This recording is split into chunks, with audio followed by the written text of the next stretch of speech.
Eh bien, bonjour à tous. Il est 10h59. Donc, je vous propose de démarrer dans 1 minute, le temps d'attendre que d'autres peut-être se connectent et de permettre à tout le monde de pouvoir faire quelques tests son, s'assurer que tout fonctionne correctement. Donc, je vous recommande, avant de démarrer peut-être ce webinaire, de vous connecter plutôt en filaire, privilégier une connexion donc filaire plutôt que Wi-Fi et éventuellement privilégier aussi des casques, un casque ou des enceintes pour avoir un meilleur son, éviter les problèmes techniques. Vous pouvez aussi télécharger le diaporama qui sera présenté lors de ce webinaire. Donc, en haut. Et vous pouvez également donc participer au chat dans la barre à droite qui se trouve à droite.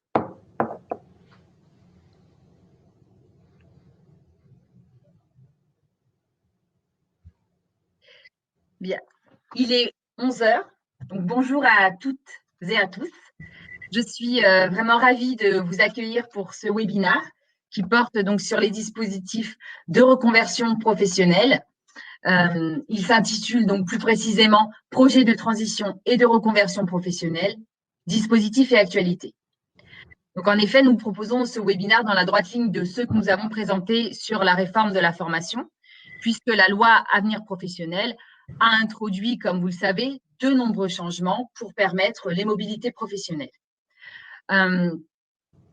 Évidemment dans les dispositifs, mais aussi dans les structures qui interviennent sur les mobilités professionnelles.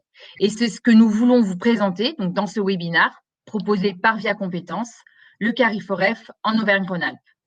Donc, vous êtes un peu plus de 530 à vous être inscrits à ce webinaire et je vous remercie de votre confiance.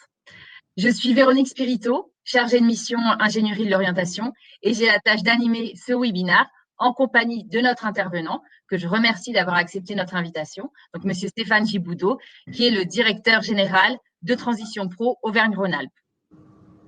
Donc, avant de démarrer, donc je voudrais simplement vous donner quelques informations techniques. Donc, vous pouvez télécharger donc le webinaire en haut, donc dans la barre qui se trouve donc dans la barre de téléchargement. Vous pouvez poser vos questions tout au long de ce webinaire et deux modératrices donc de chat répondront à vos questions donc directement dans le chat. Et à ce propos, donc je remercie Lucia Moirand et Yva Lordan de Transition Pro qui vous répondront et nous soumettrons donc d'autres questions donc à notre intervention, Monsieur Stéphane Giboudot, au cours de ce webinaire. Voilà, comme je le disais en introduction, donc peut-être pour profiter au mieux de ce webinaire, je vous conseille aussi de privilégier une communication filaire et de vous connecter avec un casque et des enceintes pour avoir un meilleur son. Si vous avez des problèmes techniques, vous pouvez également le noter dans le chat.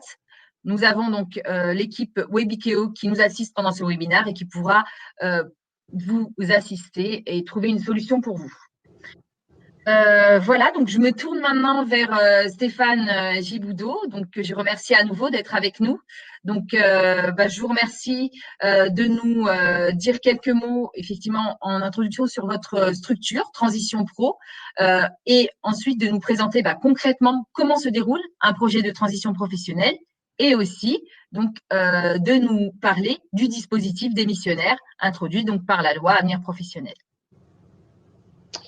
Eh bien, écoutez, merci. Et donc, enchanté d'animer ce webinaire à vos côtés. Donc, je suis Stéphane Giboudot, le directeur général de Transition Pro Auvergne-Rhône-Alpes. Transition Pro Auvergne-Rhône-Alpes est né le 1er janvier 2020 et a succédé au fonds GESIF qui gérait le fameux CIF, congé individuel de formation. Depuis le 1er janvier 2020, donc Transition Pro est l'acteur en région de référence et le financeur des projets de transition et de reconversion professionnelle. Il s'agit, comme pour le fonds GESIF, d'un organisme paritaire, donc géré par des partenaires sociaux, qui a vocation à agir en toute transparence et en toute équité en faveur des transitions et des reconversions professionnelles, du développement des compétences et, au final, de l'emploi dans la région Auvergne-Rhône-Alpes. Transition Pro Auvergne-Rhône-Alpes donc, est intégrée à un réseau national de 17 associations Transition Pro. Une association Transition Pro par grande région. Le réseau est coordonné par CertifPro, l'association nationale pour la certification paritaire, interprofessionnelle et l'évolution professionnelle. Transition Pro Auvergne-Rhône-Alpes donc, compte une cinquantaine de collaborateurs avec toute une palette d'expertise sur lesquelles je reviendrai.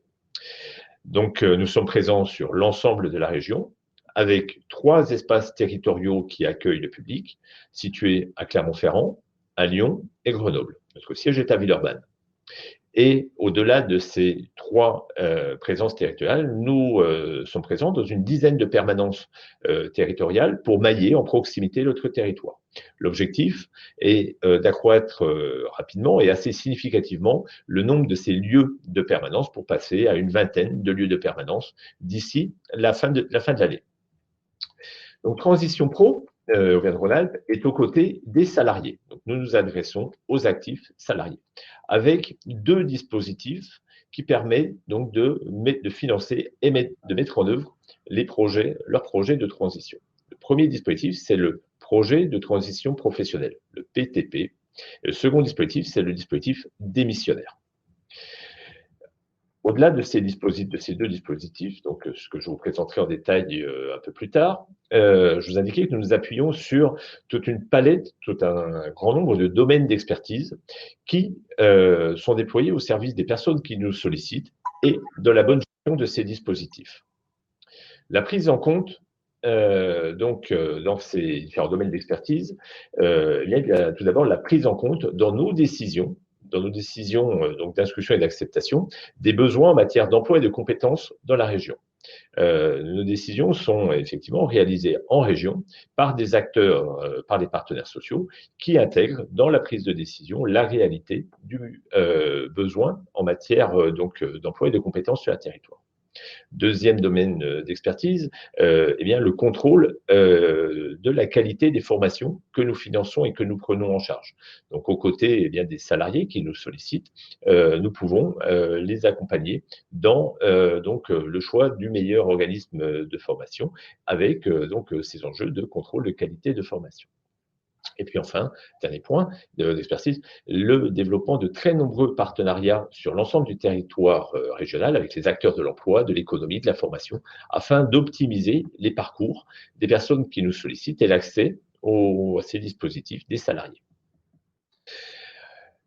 Encore une fois, à côté de ces 2 dispositifs, nous organisons et octroyons une certification également, ce qu'on appelle la certification CLEA, depuis le 1er janvier 2020. Donc, nous sommes chargés d'organiser les jurys et d'octroyer cette certification. Cette certification permet de se former et d'attester de compétences, de connaissances et de compétences professionnelles clés. Ces domaines de compétences sont nécessaires à l'exercice de tout métier et sont utiles à la vie sociale, civique et culturelle de chacun. Pour vous donner un ordre d'idée, depuis le début de l'année, nous avons octroyé 300 certifications CLEA auprès de demandeurs d'emploi et de salariés. Et puis, depuis quelques jours, le gouvernement nous a également confié le financement des VAE, donc des validations des acquis de l'expérience, dans le cadre des mesures liées à la crise sanitaire sur la formation professionnelle. Nous finançons les parcours de VAE à hauteur de 2 000 € forfaitaires. Le dispositif a été lancé formellement la semaine dernière et chacun peut dorénavant déposer un dossier directement en ligne sur notre site internet pour se faire prendre en charge son parcours d'accompagnement de VAE. Enfin, Transition Pro est également chargé d'assurer sur le territoire régional la bonne mise en œuvre du conseil en évolution professionnelle. Le conseil en évolution professionnelle est dispensé sur le territoire régional par 5 grands acteurs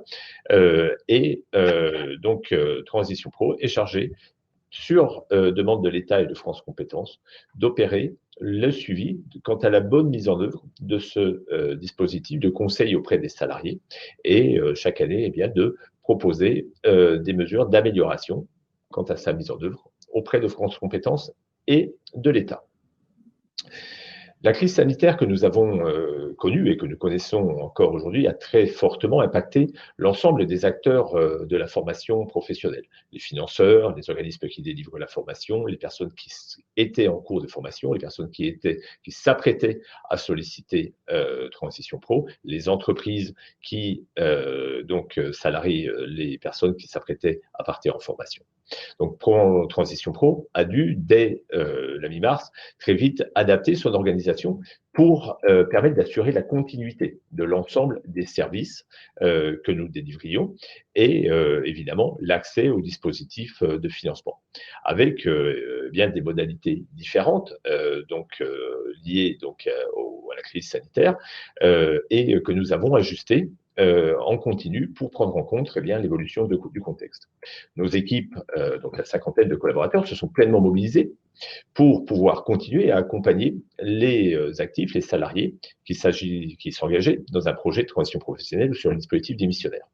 Mais au-delà des personnes qui avaient l'intention de s'engager, ce sont également aujourd'hui plus de 3000 bénéficiaires qui sont des personnes en cours de formation et que nous finançons, qui ont vu pour beaucoup d'entre eux leur formation suspendue, donc avec des conséquences administratives et donc financières, les organismes de formation avec qui nous travaillons au quotidien, les employeurs, voilà l'ensemble de ces acteurs pour assurer la bonne continuité de gestion administrative des projets de transition ou de reconversion professionnelle et essayer d'assurer la continuité pédagogique des personnes en cours de formation.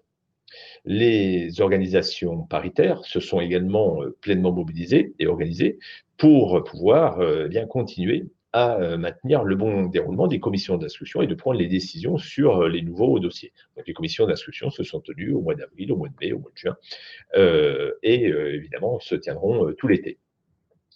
Dans ce cadre-là, il y a eu un certain nombre d'innovations qui fait partie de notre ADN, qui est au cœur de notre activité et que nous avons dû très fortement déployer ces derniers mois.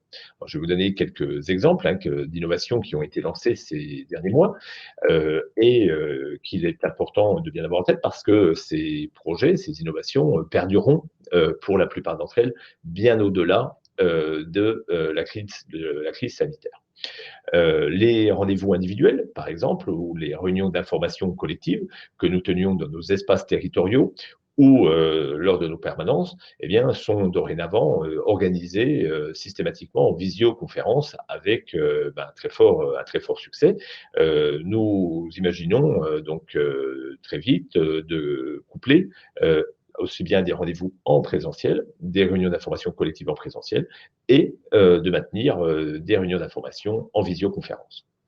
La possibilité pour l'ensemble de nos publics, les organismes de formation, les salariés, les entreprises, de nous solliciter, de poser leurs questions en ligne via leur espace personnel sur notre site web.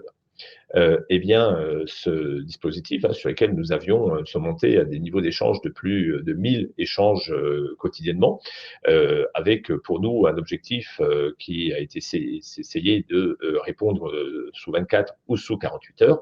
Ce dispositif d'échange via les espaces personnels sur notre site web, évidemment, a vocation à devenir un lieu d'échange privilégié, même lorsque la crise sanitaire sera derrière nous.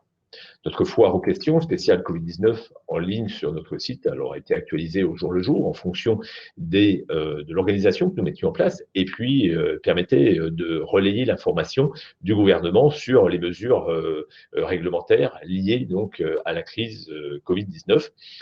Cette foire aux questions a été aussi très fortement consultée et a servi à diffuser une information toujours actualisée sur les différentes mesures liées à la formation et en particulier au dispositif que nous gérions.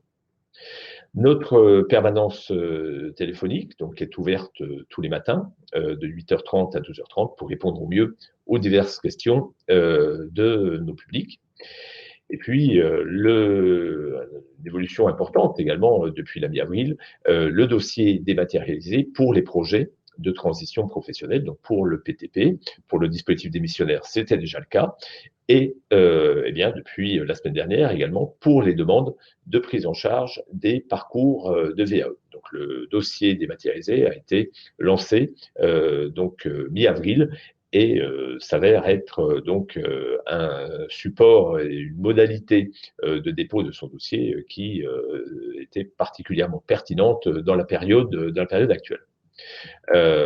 Enfin, nous avons déployé un service d'accompagnement qu'on appelle l'IPFF Covid-19, donc l'ingénierie de parcours de formation et financière spéciale Covid-19, dédiée aux personnes dont la formation était suspendue et avec lesquelles donc nos conseillers auront pu rentrer en relation avec chacune des personnes dont la formation était justement suspendue, pour les aider à trouver une solution de continuité pédagogique et assurer la bonne mise en œuvre de la traduction de cette évolution dans leur dossier administratif et financier, dans les relations avec leur organisme de formation, dans les relations avec leur employeur. Comme je vous l'indiquais, l'ensemble de ces innovations perdureront au-delà de la crise sanitaire actuelle et seront bien évidemment déployées sur l'ensemble du territoire régional. Alors maintenant, entrons dans le dispositif du projet de transition professionnelle, donc le PTP, pour en voir les modalités pratiques. Alors, ce dispositif, le projet de transition professionnelle, PTP, a été créé par la loi du 5 septembre 2018. Le CIF a été arrêté également dans le cadre de cette loi et ce nouveau dispositif a pris son essor dans le cadre de cette loi et se met en œuvre depuis le printemps 2019. Ce dispositif permet de financer une formation certifiante qu'un salarié souhaite en suivre en dehors ou pendant son temps de travail et avec une prise en charge de tout ou partie de la rémunération, donc pendant le temps de la formation, des coûts de formation, ce qu'on appelle les coûts pédagogiques, et des frais annexes qui peuvent concerner des frais de déplacement, des frais d'hébergement, etc.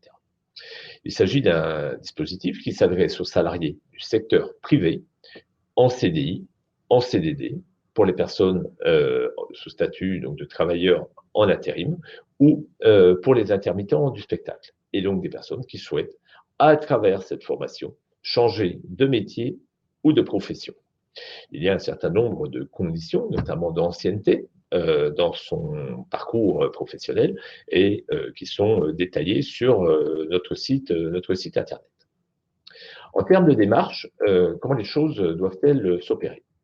Alors, le salarié doit, dans un premier temps, commencer à identifier la formation qui doit être inscrite au RNCP, la formation qu'il souhaite suivre, ainsi que l'organisme ou les organismes qui peuvent l'intéresser et qui dispensent cette formation. Il doit ensuite rencontrer ces organismes de formation et réaliser ce qui s'appelle un bilan de positionnement préalable auprès de son organisme de formation, de façon à individualiser la formation au regard des compétences dont la personne dispose déjà. Ensuite, il faut demander l'autorisation d'absence à son employeur pour suivre cette formation sur la période où vous serez en formation et en stage. Enfin, le salarié doit créer un espace personnel en ligne sur notre site internet et il va compléter progressivement son dossier de demande de financement en ligne. Donc là, il s'agit vraiment d'une nouveauté depuis le mois d'avril. Fini le dossier papier, fini notamment la contrainte pour les salariés de récupérer les documents auprès de son employeur, auprès de son organisme de formation, de les faire signer, de les joindre dans le dossier papier et de nous envoyer l'ensemble. Tout est désormais 100% dématérialisé. La personne engage son dossier sur son espace en ligne. L'organisme de formation qui est choisi au final, ainsi que l'employeur, sont impliqués dans la démarche. Ils reçoivent une notification et à leur tour remplissent les parties qui les concernent directement en ligne. Le salarié n'a plus à devoir se rendre chez l'employeur, auprès de son organisme de formation. Vraiment, chacun construit son volet sous la supervision du salarié et avec des temps de validation par les équipes de transition pro. Alors, il convient de démarrer cette démarche entre 3 et 6 mois avant la date visée d'entrée en formation.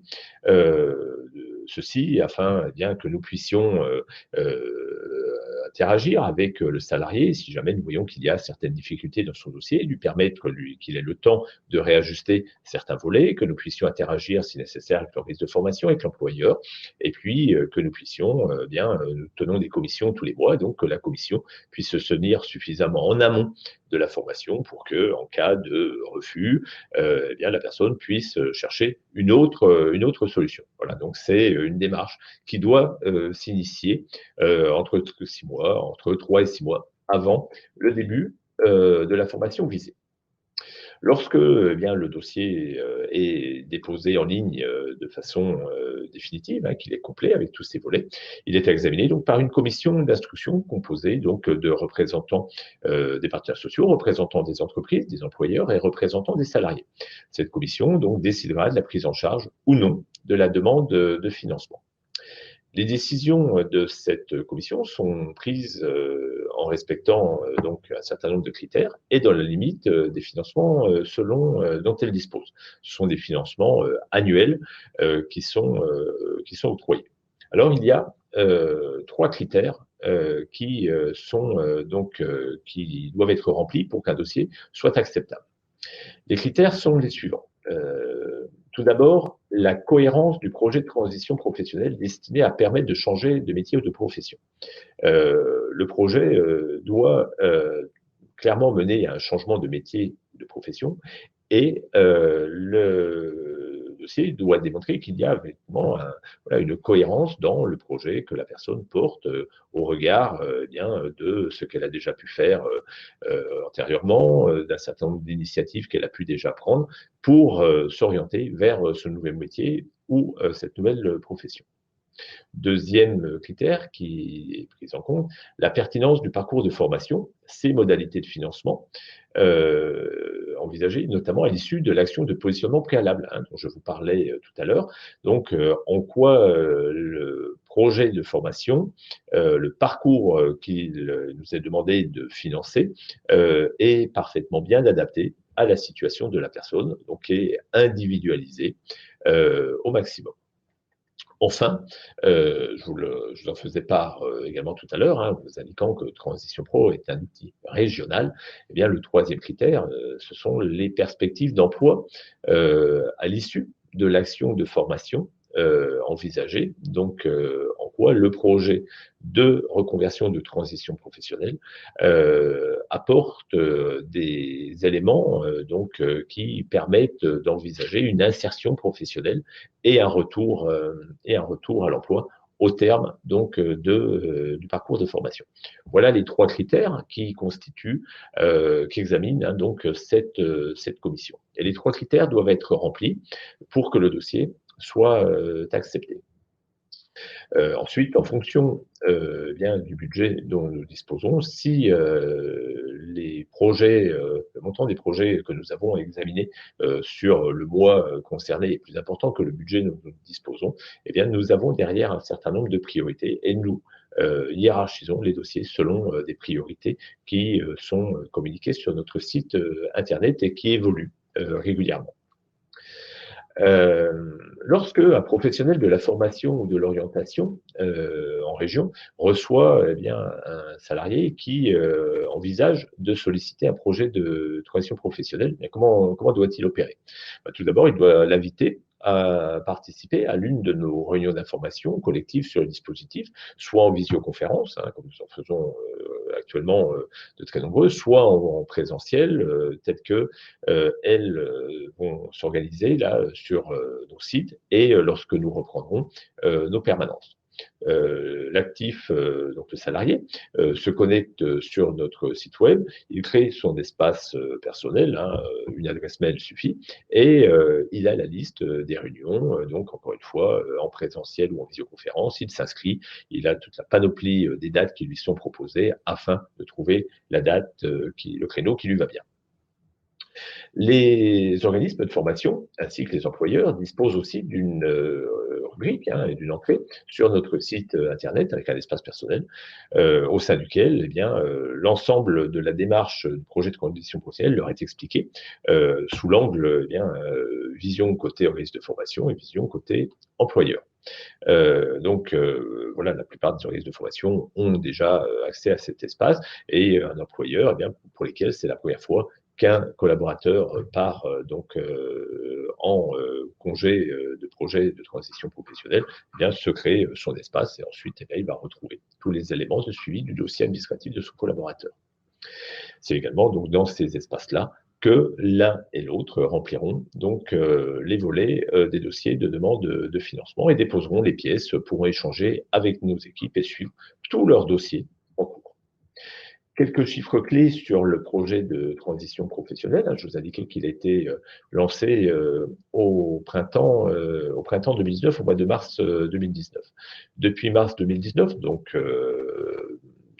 un mois et un trimestre, dirons-nous, nous avons examiné un peu plus de 5000 demandes donc en Auvergne-Rhône-Alpes et 2800 dossiers ont été acceptés, ce qui amène à un taux d'acceptation des dossiers d'environ 55% depuis cette période de mars 2019. Nous sommes actuellement, depuis le mois d'avril à peu près, sur des taux d'acceptation qui sont significativement plus importants. Nous sommes aujourd'hui sur des taux d'acceptation ces 2-3 derniers mois. Je pense que ça sera à peu près la même chose au mois de juillet, qui est une très grosse commission pour nous, sur des taux d'acceptation plutôt aux alentours de 70%. Donc, ce qui veut dire qu'un dossier aujourd'hui bien monté, sur lesquels il y a une vraie réflexion sur le projet, la cohérence du projet, sur lesquels la demande de prise en charge de la formation est vraiment bien individualisée, sur lesquels le positionnement préalable a été correctement fait, et sur une reconversion avec des perspectives d'emploi sur le territoire régional. Un dossier de ce type-là, aujourd'hui, a toutes les chances d'être pris en charge. Voilà pour le dispositif PTP. Alors nous proposons un service pour les salariés qui souhaitent s'engager dans cette démarche, donc au-delà des réunions d'information, des réunions sur comment monter son dossier, nous proposons un service vraiment de conseil extrêmement pointu pour des salariés qui en auraient besoin. C'est ce qu'on appelle l'ingénierie de parcours de formation et financière. Ce service, qui répond tout d'abord aux obligations légales, va permettre de travailler à 3 avec le salarié et généralement l'organisme de formation pour personnaliser et optimiser le parcours de formation du salarié.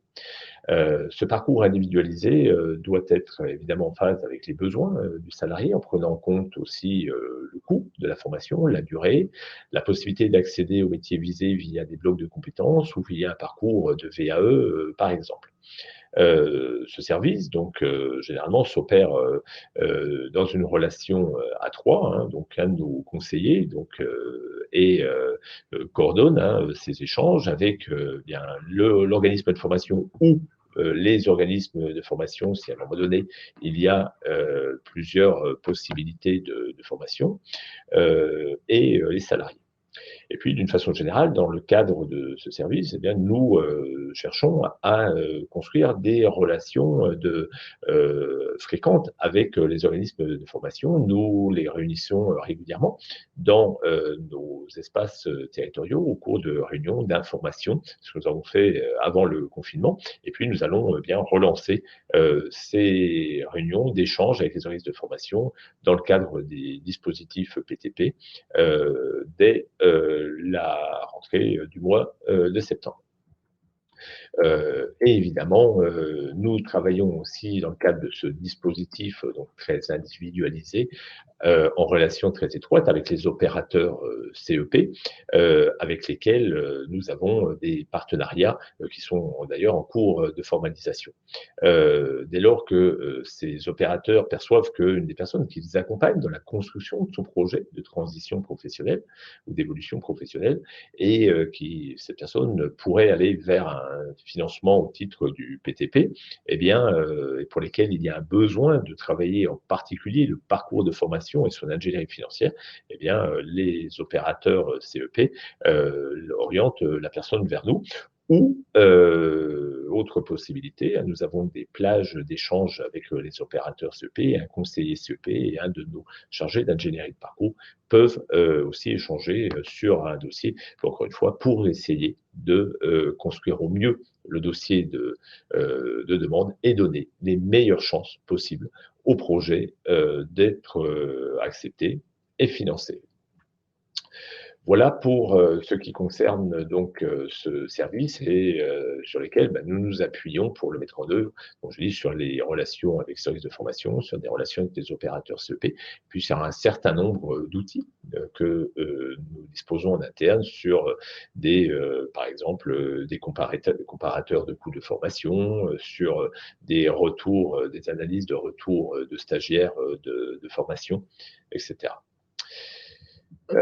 Voilà, et puis je vous l'indiquais donc tout à l'heure, au-delà de ce service dédié aux personnes, donc ce service CPFF dédié aux personnes qui sont en train de monter un nouveau dossier, eh bien nous avons depuis le mois d'avril créé aussi donc ce service d'ingénierie de parcours de formation spécial Covid-19, là qui s'adresse aux stagiaires, aux bénéficiaires de PTP en cours de formation et qui se sont trouvés dans l'une des deux situations suivantes.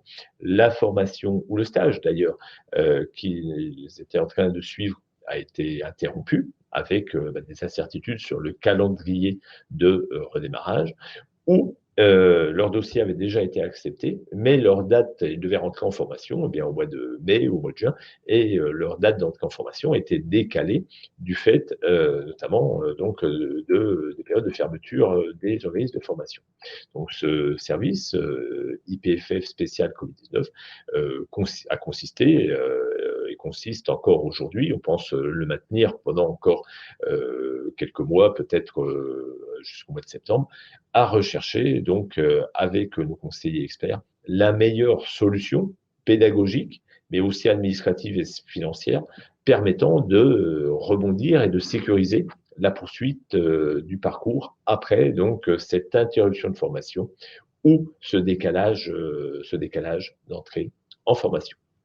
Voilà pour le PTP, les différents services qui sont mis en place autour de ce dispositif. Okay. Merci Stéphane Giboudot pour ces éléments sur à la fois votre structure donc Transition Pro et sur le projet de transition professionnelle. Juste avant de passer peut-être au dispositif démissionnaire, on peut peut-être prendre quelques questions, notamment tout à l'heure, voilà, vous parliez du taux d'acceptation. Donc, on a une question sur la date d'arrivée du dossier. Concernant cette date, est-ce qu'il y a un critère de priorité pour la prise en charge du financement?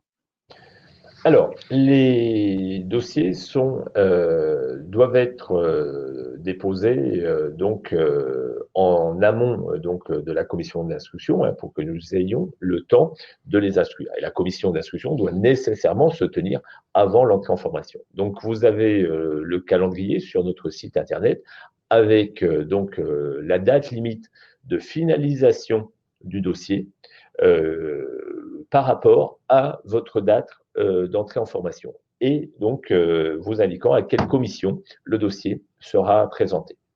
Donc, généralement, il faut avoir à peu près en tête que le dossier doit être finalisé environ 2 mois et demi avant la date d'entrée en formation. D'accord. Et est-ce qu'il y a à des périodes de l'année, des moments plus favorables pour déposer son dossier? Est-ce qu'en début d'année, est-ce que dans les commissions de début d'année, on a plus de chances de voir accepter son dossier que dans les commissions de fin d'année?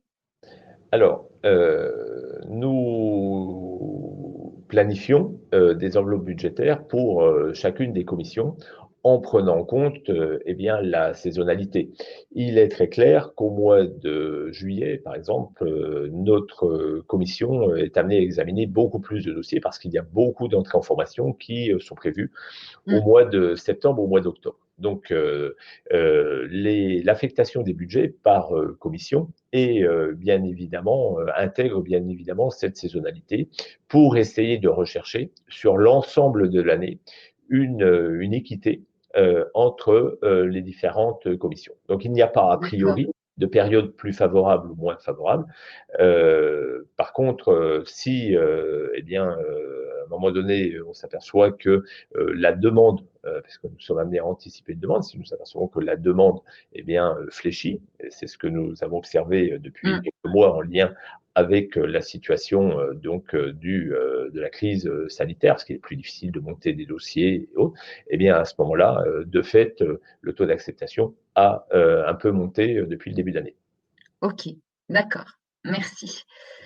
Donc, vous avez déjà peut-être donné quelques éléments, mais il y a une question sur les organismes de formation. Est-ce qu'ils ont des interlocuteurs spécifiques au sein de Transition Pro? Donc, vous avez indiqué tout à l'heure qu'ils avaient un espace sur lequel ils pouvaient se connecter, mais est-ce qu'il y a des interlocuteurs? Et on nous dit que donc certains ont besoin de conseils pour pouvoir revoir leur ingénierie de parcours. Donc, qui contacter à ce moment-là?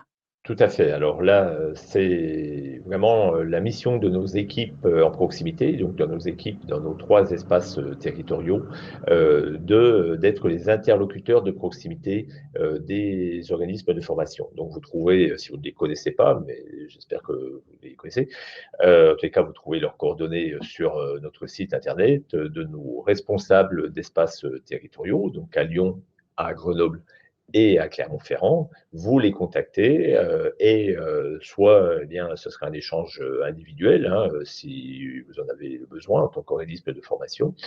Et puis, ben, évidemment, nous vous intégrons dans notre base de données des organismes de formation partenaires et vous recevrez ainsi systématiquement les informations que nous vous adressons par mail et vous convierons à nos réunions collectives dans les espaces territoriaux, nos réunions avec les organismes de formation. Et puis, un de nos conseillers peut aussi aller vous rencontrer au sein de nos organismes de formation pour échanger avec vous et vraiment construire une relation partenariale. Nous nous inscrivons vraiment dans une démarche de partenariat avec les acteurs de l'offre de formation. Donc oui, il est bien dans nos missions d'être en relation de proximité avec vous et nos équipes en espaces territoriaux sont à votre disposition. Ok, et du coup, peut-être que l'heure tourne. Alors, deux questions en une, et puis après, je vous laisserai peut-être reprendre la main sur le dispositif démissionnaire. Donc, une question sur le service IPFF. Tout d'abord, est-ce qu'il est proposé dans plusieurs régions ou dans toutes les régions hein, de France? Et deuxième question, justement, sur ce service IPFF, est-ce qu'il ne se substitue pas au CEP finalement ou au bilan de compétences? Et quelle est l'articulation, comment se fait l'articulation entre les opérateurs CEP et du coup ce service IPFF? Alors, le service IPFF a été développé au sein de Transition Pro Auvergne-Rhône-Alpes, hein, donc c'est ingénierie de parcours de formation et de financement. Il y a des services qui peuvent s'en approcher dans d'autres régions, mais ils ne portent, en tous les cas, ils ne portent pas le même nom. Hein. Donc, c'est vraiment un service que nous avons créé en Auvergne-Rhône-Alpes. Ce service, il est pleinement intégré dans un parcours donc de construction d'un projet de transition, parcours qui est bien de la responsabilité des opérateurs du conseil en évolution professionnelle. Simplement, dans ce parcours, à un moment donné, il y a un volet qui va nécessiter d'être investigué en profondeur, hein, donc tout ce qui va concerner l'ingénierie de formation et de financement. Donc, cette partie-là, qui n'est qu'un volet d'un parcours qui est beaucoup plus global et sur lequel nous descendons en profondeur, s'intègre pleinement dans un accompagnement piloté par un conseiller en évolution professionnelle. Donc, ce sont des choses sur lesquelles nous avons travaillé ensemble avec les opérateurs SEP, et aujourd'hui, le fonctionnement et le renvoi, suivant la situation de la personne, fonctionne extrêmement bien, et c'est vraiment quelque chose qui est intégré dans le parcours, et le parcours étant lui-même sous la responsabilité du conseiller en évolution professionnelle. Très bien. Merci pour ces éléments de réponse. Mais du coup, je vous laisse enchaîner donc, sur le dispositif démissionnaire. Très bien, merci. Alors, le dispositif démissionnaire est lui aussi issu de la loi du 5 septembre 2018. Ce dispositif vise à permettre d'ouvrir des droits à l'assurance chômage pour des salariés qui démissionneraient pour un projet de transition professionnelle, et de leur permettre d'accéder à un financement de formation. Il est opérationnel, ce dispositif, depuis le 1er novembre 2019. Il s'adresse aux salariés du secteur privé en contrat à durée indéterminée. Là aussi, il y a des conditions d'ancienneté que vous pouvez trouver sur notre site Internet ou sur le site Internet du gouvernement, afin donc de bénéficier, après la démission, de l'allocation chômage, pour préparer donc soit un projet de création d'entreprise, soit poursuivre une formation dans le cadre d'un projet de transition professionnelle. Alors, quelles sont les étapes à suivre pour solliciter ce dispositif? Le salarié, avant sa démission, ceci est extrêmement important, doit prendre rendez-vous avec un conseiller en évolution professionnelle.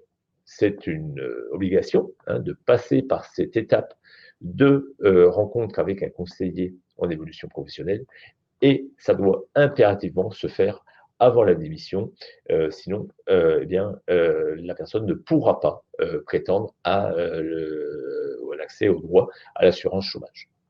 Le conseil en évolution professionnelle va accompagner le salarié dans l'élaboration de son nouveau projet professionnel, et quel que soit le niveau d'avancement de ce projet. À l'issue de leurs échanges, des travaux d'accompagnement, il va lui remettre une synthèse de l'accompagnement qui aura été réalisé, il pourra également s'assurer avec lui qu'il respecte bien les conditions d'ancienneté pour percevoir l'allocation de chômage à l'issue de sa démission. C'est à partir de ce moment-là que le salarié va adresser une demande à Transition Pro Auvergne-Rhône-Alpes.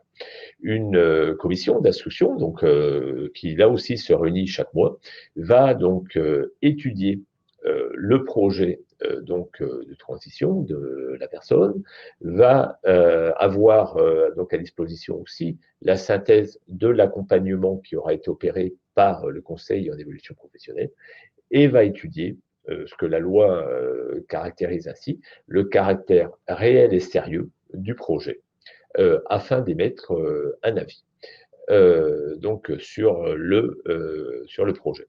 Si l'avis est défavorable, la personne démissionne, s'inscrit à Pôle emploi, qui procède à la validation de ses droits et calcule son indemnisation.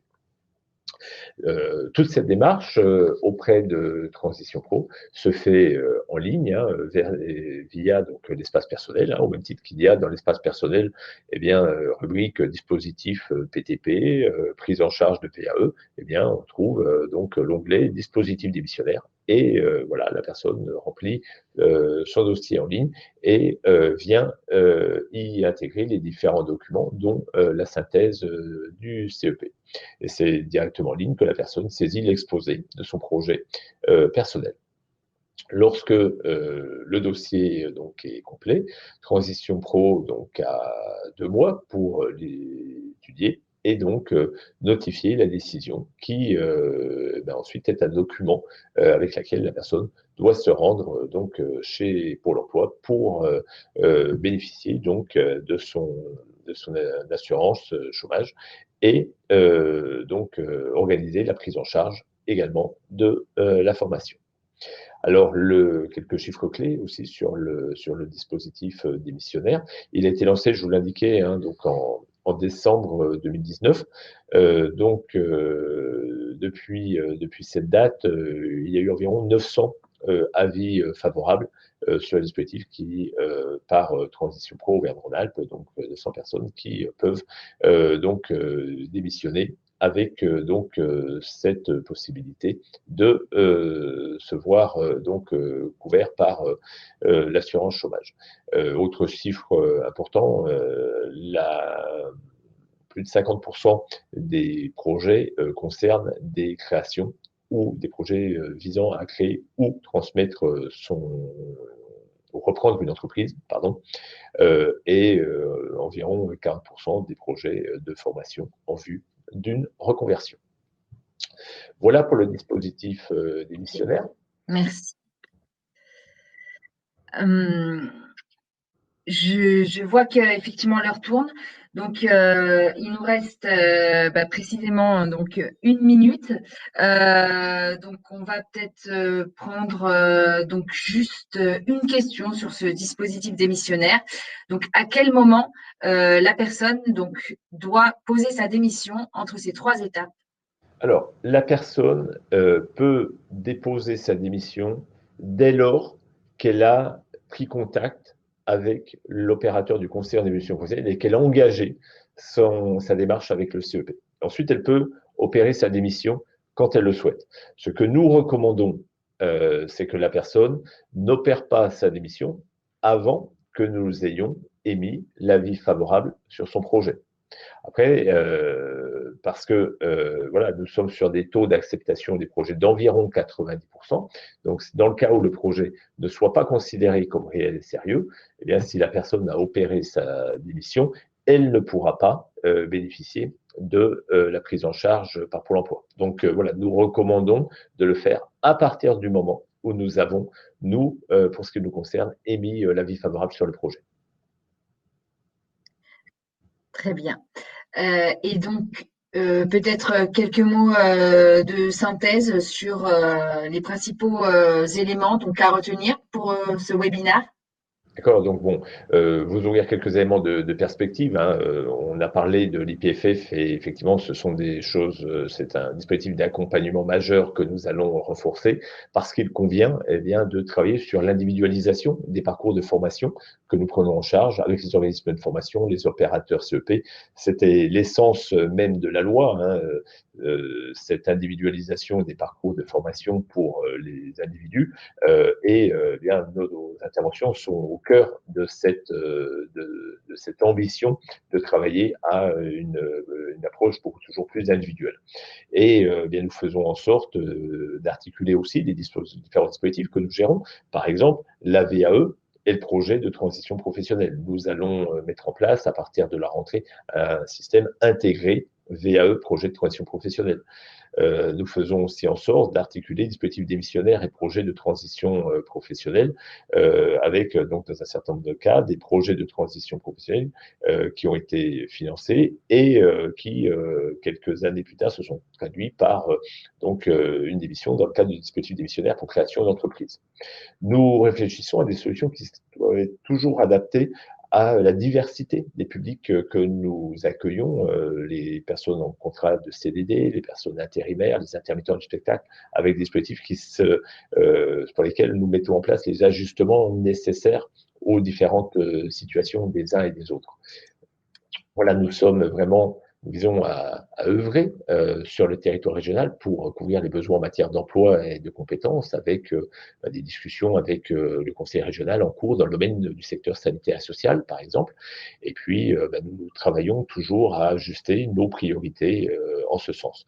Et puis, on l'a évoqué tout à l'heure, évidemment, nous travaillons très étroitement avec les acteurs du conseil en évolution professionnelle, donc le réseau des CBC, l'APEC, évidemment Cap Emploi, dans le but d'offrir Pôle emploi aux actifs, aux salariés, toujours la meilleure orientation qui soit et la meilleure fluidité dans leur parcours avec l'ensemble des acteurs qui sont là pour les aider. Merci beaucoup pour ces éléments de synthèse. Donc, nous voilà arrivés au terme de ce webinaire. Merci beaucoup Stéphane Giboudot pour votre présentation. Merci aussi donc aux modératrices qui ont répondu dans le chat, donc Yva Lordan et Lucien Moirand. Donc, je rappelle que vous pouvez avoir donc toutes les ressources, donc à la fois sur le site de transitionpro-ara.fr. Nous avons également sur notre site via-compétences.fr une rubrique dédiée à la réforme de la formation professionnelle ainsi qu'une rubrique sur le projet de transition professionnelle.